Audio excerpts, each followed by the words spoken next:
9 जुलाई है और मौसम विभाग की बात को अगर सच मान लें तो अब जल्द ही दिल्ली के अंदर मानसून जो है दस्तक दे सकता है।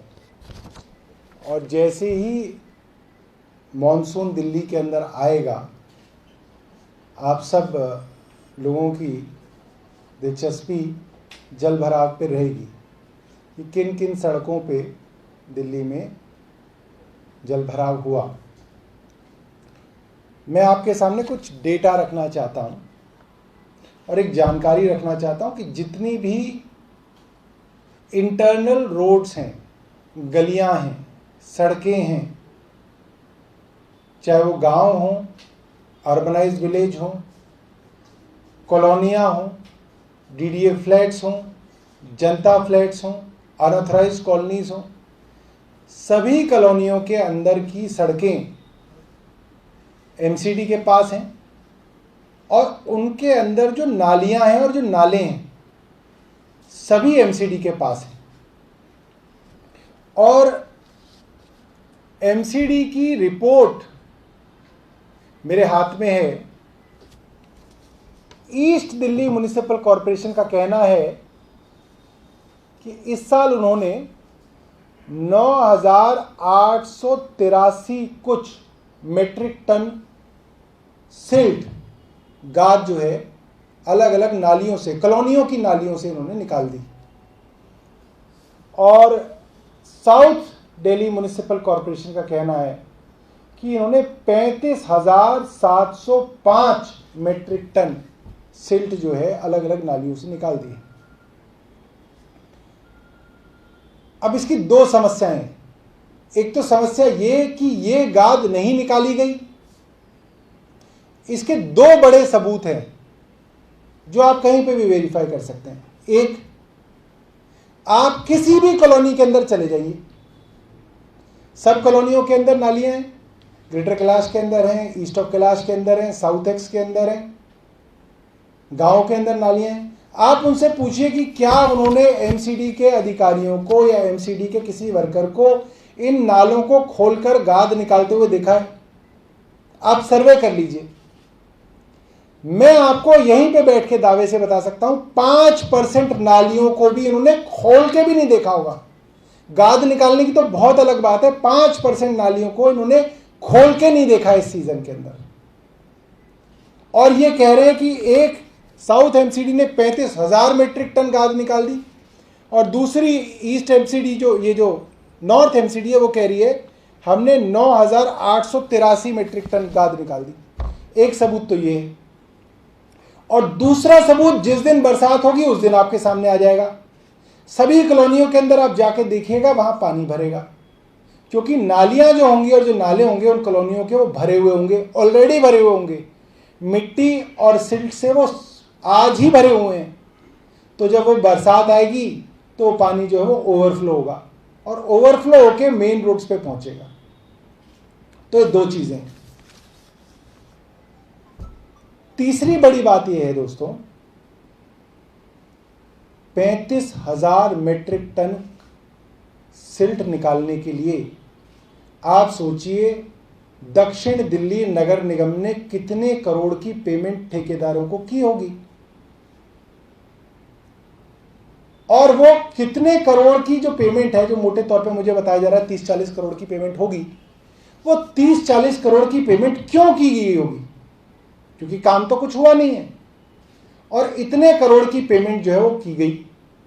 तो एमसीडी के, साउथ एमसीडी के जो कमिश्नर हैं उनसे हमारा सीधा सीधा सवाल है,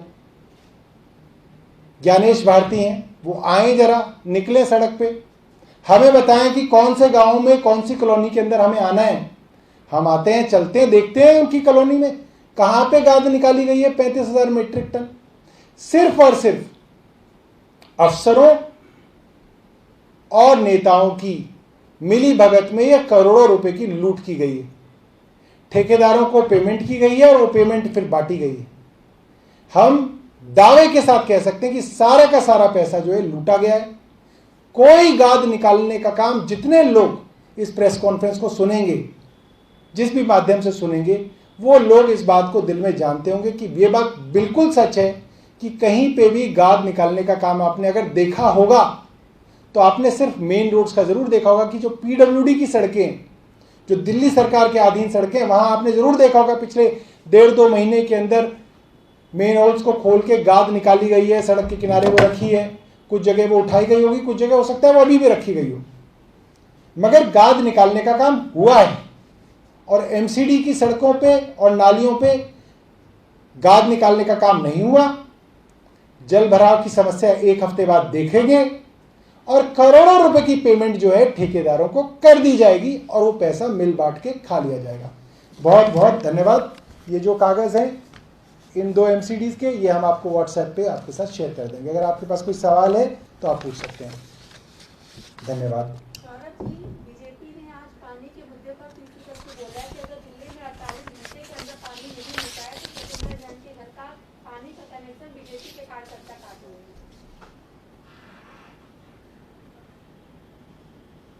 ये जो पानी की समस्या है ये दिल्ली के अंदर कम पानी आने की वजह से चल रही है और मैं ये नहीं कहूंगा कि समस्या नहीं है, कई इलाकों के अंदर समस्या चल रही है। सरकार की एक कोशिश है कि पड़ोसी राज्यों से, खास तौर पे हरियाणा से बातचीत करके उस पानी को बढ़ाया जाए।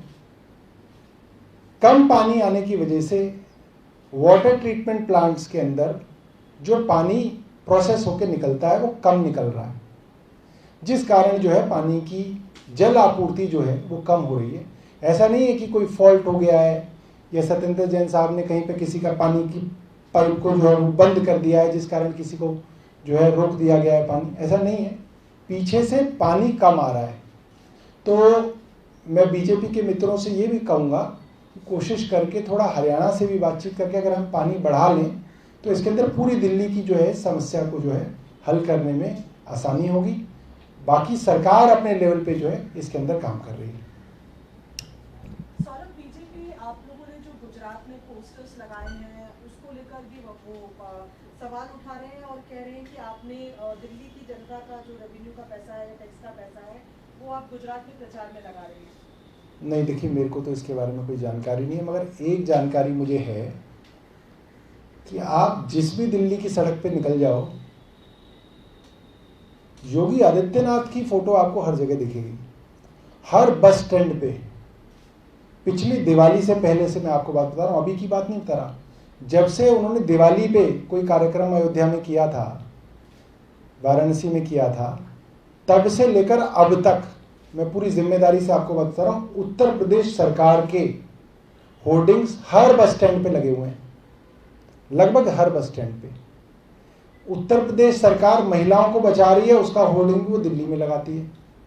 उत्तर प्रदेश सरकार जो करती है उसके होर्डिंग जो है पूरी दिल्ली के अंदर उत्तर प्रदेश सरकार लगा रही है।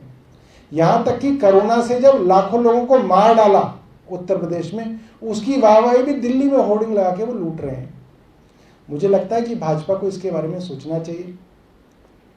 इस तरीके से पैसे की बर्बादी जो है वो ठीक नहीं है। और अखबारों में भी लगातार उत्तर प्रदेश के, मध्य प्रदेश के सभी के जो हैं एडवर्टाइजमेंट्स आती हैं। तो मुझे लगता है कि सभी सरकारें जो हैं इसके विज्ञापन को लेके जो हैं अपने अपने लेवल पे एडवर्टाइजमेंट्स करती हैं। समान नीति बने तो सबके लिए बने और सब उसका जो है फॉलो करें, मगर ये सब लोग जो है कर रहे हैं, मगर योगी जी जितना कर रहे हैं मुझे लगता है उतना कोई नहीं कर रहा है।